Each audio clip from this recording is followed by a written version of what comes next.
Hey, mega stark. Ist es nicht ein Privileg, dass wir dürfen auch das miterleben und hören, wie Menschen Jesus gefunden haben und wie sie ihr Leben ihm hingegeben haben? Ich finde es mega bewegend und auch ein Privileg, dass wir das so dürfen als Kreuzpunkt miteinander feiern. Hey, Taufe ist ja ein Symbol. Es steht für etwas. Und darum habe ich gedacht, wir starten heute Morgen mit einem Symbolquiz. Ich habe mega gerne ein Quiz, darum wieder mal ein Quiz. Und zwar geht es so, ihr werdet jetzt dann gerade ein paar Symbole sehen auf dem Bildschirm und euer Auftrag ist, so schnell wie möglich zu sagen, was das für ein Symbol ist oder für was das Symbol steht. Sind ihr ready? Alle ready? Also schneller ist die Geschwindigkeit, gell? Wir gehen da relativ zügig durch.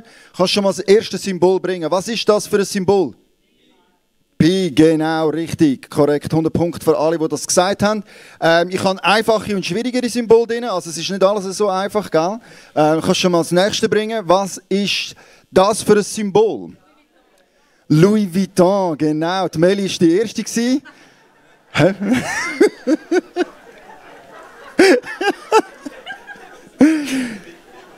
Ich gehe davon aus, das spricht mehr von Intelligenz als von Interesse.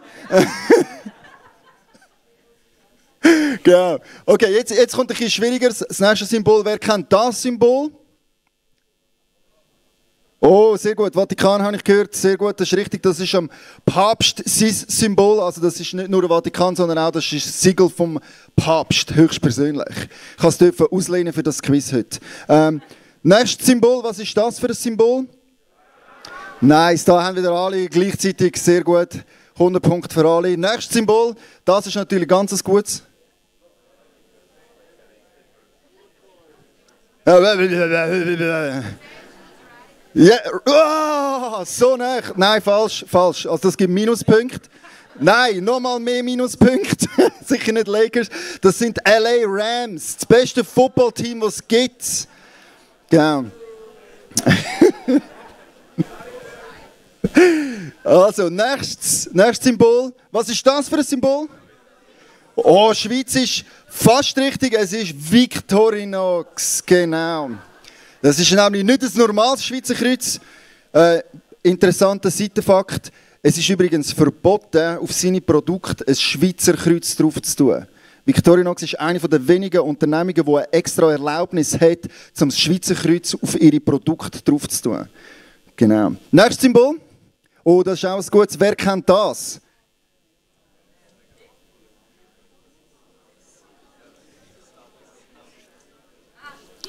Also, Hände hoch, wer weiß es? Jesus Christus, okay, das gibt 50 Punkte. Anfang und Ende ist auch richtig. Das ist, das Zeichen heisst Chi-Rho. Und es ist übrigens das erste Symbol für die Christen gewesen. Genau. Vielleicht habt ihr schon mal gehört, in diesem Zeichen wirst du siegen. Das Kreuz, das Chi, das ist das griechische Buchstabe Chi, das ist das Zeichen gewesen, das der Konstantin im Himmel gesehen hat. Und dann hat er, nach einem Gebet, hat er das Chi auf die Schilder drauf da und im Zeichen vom Kreuz hat er nachher die nächste Schlacht gewonnen. Und Christentum ist die offizielle Staatsreligion vom Römischen Reich geworden. Und so ist nachher das Chi, Rho, also das P, das wir als P lesen, das ist Rho im Griechischen. Und das sind die ersten zwei Buchstaben von Christus, seinem Namen. So ist Chi-Rho, Alpha, Omega, so das erste offizielle Signet-Symbol geworden für Jesus. Hey, ihr habt das sehr gut gemacht, ihr könnt alle eure Punkte zusammenzählen und mir nachher das Total sagen, von wie vielen Punkten ihr gehabt habt. Und dann gibt es für den Besten keinen Preis. Genau. Und genau so, wie die Symbole für etwas stehen und wie die Symbole etwas bedeutet und uns etwas zeigen, also wir sehen die Symbole und gerade bei Ferrari denken alle an PS, oder? Und wenn wir LA Rams sind, dann denkt man automatisch an Gewinnen. Es gibt einfach so Symbole, die haben einfach eine Bedeutung, oder? Und das ruft etwas in Erinnerung bei uns. Und genau so ist, was wir heute miteinander feiern. Die Taufe, ein Symbol für etwas. Das steht für etwas, was passiert ist. Und ich möchte mit euch heute die Bedeutung, die Tiefe von dem Symbol von der Taufe anschauen. Was da nicht alles drin ist. Und da möchte ich gerade einsteigen, im Römer 6, 4 bis 9. Dort, ein relativ langer Text, beschreibt der Paulus, was die Bedeutung von der Taufe ist. Wir möchten das miteinander durchlesen. Ihr habt es hinten am Bildschirm, könnt mitlesen. Durch die Taufe sind wir mit Christus gestorben und sind daher auch mit ihm begraben worden. Weil nun aber Christus durch die unvergleichlich herrliche Macht des Vaters von den Toten auferstanden ist, ist auch unser Leben neu geworden. Und das bedeutet, wir sollen jetzt ein neues Leben führen. Denn wenn sein Tod gewissermaßen unser Tod geworden ist und wir auf diese Weise mit ihm eins geworden sind, dann werden wir auch im Hinblick auf seine Auferstehung mit ihm eins sein. Was wir verstehen müssen, ist dies. Der Mensch, der wir waren, als wir noch ohne Christus lebten, ist mit ihm gekreuzigt worden, damit unser sündiges Wesen unwirksam gemacht wird und wir nicht länger der Sünde dienen. Denn wer gestorben ist, ist vom Herrschaftsanspruch der Sünde befreit. Und da wir mit Christus gestorben sind, vertrauen wir darauf, dass wir auch mit ihm leben werden. Wir wissen ja, dass Christus, nachdem er von den Toten auferstanden ist, nicht mehr sterben wird. Der Tod hat keine Macht mehr über ihn. Halleluja. Das ist die Symbolik von der Taufe. Was wir zum Ausdruck bringen, ist genau das, dass wir, wenn wir ins Wasser reingehen und untertauchen, das symbolisiert den Tod. Dass unser altes Leben, das was vorher war, dass das mit Jesus am Kreuz gestorben, ins Wasser hineingegangen ist und jetzt tot dort unten bleibt. Und da sind wir jetzt mega froh, dass es nur ein Symbol ist, oder? Weil nachher, nachdem er gestorben ist im Wasser, kommt man nämlich wieder rauf und ist ein neuer Mensch in dem Moment, wo man zu dem Wasser rauskommt. Und natürlich ist das ein Symbol, weil das passiert ja nicht genau spirituell, geistlich gesehen in dem Moment von der Taufe, sondern es demonstriert und zeigt, was geistlich vorher schon passiert ist. Unsere Täuflinge, von denen haben wir gehört, haben alle schon erlebt und bekannt, dass Jesus Christus König und Herrscher ist in ihrem Leben. Sie haben bekannt, dass er der ist, der ihre Sünden vergeben hat, dass er der ist, der ihr altes Leben besiegt hat am Tod, mit seinem Tod am Kreuz. Und wenn wir nachher die Täuflinge taufen, dann zeigen wir, symbolisieren wir, dass ihr altes Leben zu Ende ist. Dass alles, was falsch war, was nicht gut war, jetzt in dem Wasser unten mit Christus gestorben ist. Und dass das, was raufkommt, neues Leben ist. Und das ist eine mega, mega schöne, tiefe Bedeutung. Das ist die Basis von unserem Glauben. Und ich gehe jetzt davon aus, dass die meisten hier in diesem Raum, die selber schon getauft sind oder die schon lange mit Jesus unterwegs sind, die Basis kennen, oder? Ja, yes, genau. Hey, so gut, die Kinder haben als erstes Ja gesagt, finde ich genial. Die haben es gecheckt, die wissen, dass man, wenn der Pastor eine Frage stellt, antwortet. Genau. Und so ist das die Basis von unserem Glauben. Jetzt in diesem Symbol drinnen gibt es aber noch so viel mehr. Es bringt noch mehr zum Ausdruck, als nur gerade das, was ich jetzt vorgelesen habe. Als könnte man da nur sagen, gell? Als wäre das nicht genug, dass wir eine Garantie haben, dass wir ein ewiges Leben haben und mit Jesus werden eines Tages auferstehen. Ich meine, wow, wie genial ist das? Aber es gibt noch mehr Bedeutung, noch mehr Tiefe in dieser Taufe drin. Und ich möchte jetzt vielleicht noch 2, 3 Sachen mit euch anschauen, wo man jetzt nicht so landläufig gerade als erstes daran denkt, wenn man an die Taufe denkt. Nämlich ist Symbol noch mehr, und das hat eine tiefe Symbolik drin für alle, die schon getauft sind oder die sich gerne möchten taufen lassen. Hey, wenn du noch nicht getauft worden bist, auf was wartest du noch? Willst du auch zuerst 30 werden, bevor du dich taufen lässt? Man muss im Fall nicht, man kann auch vorher sich schon taufen lassen. Sobald dass man das Bekenntnis hat und man verstanden hat, dass Jesus König ist, dann darf man und soll man sich taufen lassen. Also hey, vielleicht ist das deine Ermutigung, die du brauchst, auf das, dass du dich als nächstes auch taufen lassen kannst. Also was gibt es noch für eine Bedeutung? Was gibt es noch für eine Tiefe da drinnen? Und da möchten wir beim Wort von der Taufe anfangen. Das ist ein griechisches Wort und das heißt Baptizo. Klingt schon sehr ähnlich, oder? Wir verstehen natürlich, dass wir das im deutschen Sprachgebrauch in dem Fall auch Taufe nennen. Im Englisch ist es Baptism, dort ist es noch ein bisschen näher. Das Wort Taufe hat mehrere Bedeutungen. Und das erste ist so eintauchen, untertauchen. Eintauchen, untertauchen. Macht ja Sinn, oder? Ist ja schlussendlich das, was man macht bei der Taufe. Aber ich finde die Wortbedeutung dort mega stark und etwas, was ich uns allen möchte näher ans Herz legen. Hey, wenn wir uns für Jesus hingeben, dann ist es nicht einfach so ein bisschen mit dem Zechen ins Wasser rein, weißt? Wir haben am Freitag Teamausflug gehabt, sind auf dem Wasser gewesen, und der Gott sagt, er versteht es nicht, wie Menschen nicht gerade direkt ins Wasser gumpen, oder? Wieso muss man zuerst so in den Zechen drin haben, eine halbe Stunde warten, dann bis zu den Knie, eine halbe Stunde warten? Nein. Hey, wenn man sich taufen lässt, dann ist es eintauchen, untertauchen, alles, jetzt, sofort. Das ist so eine gute, wichtige Bedeutung von der Taufe. Hey, wir geben uns im Ganzen hin.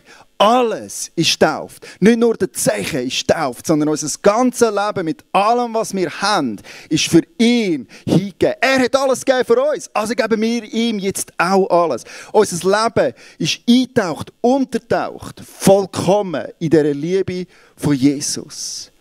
Baptizo heisst eintauchen, untertauchen. Und so soll unser Leben eingetaucht, untertaucht werden in dem Bekenntnis zu Jesus. Amen. Amen. Eine weitere Bedeutung von dem Wort Baptizo findet man in antiken Kochbüchern. Weil Baptizo bedeutet nämlich auch einweichen, also einlegen. So findest du in antiken Kochbüchern die Instruktion, dass man Früchte in Wein einlegen soll.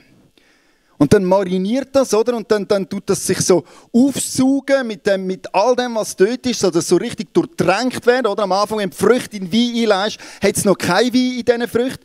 Aber je länger sie dort marinieren und sind in dem Wein drin, desto mehr Alkohol und andere gute Sachen nehmen die Früchte auf und nehmen immer mehr von dem Geschmack an, von dieser Flüssigkeit, wo sie drin eingelegt sind. Und ich finde das eine geniale Symbolik für die Taufe. Hey, wenn wir uns taufen, dann ist es wie, als würden wir eingeleitet werden in Jesus. Und in der Erkenntnis, wer er ist. Wir dürfen immer mehr aufsaugen, immer mehr aufnehmen von dem, was er ist. Auf das eines Tages, dass wenn man nachher in die Frucht hineinbeißt, dann schmeckt man gerade den Wein oder den Essig oder was es auch immer ist, wo das drinnen eingeleitet war. Und genau so soll unser Leben immer mehr und mehr und mehr nach Jesus anfangen zu schmecken.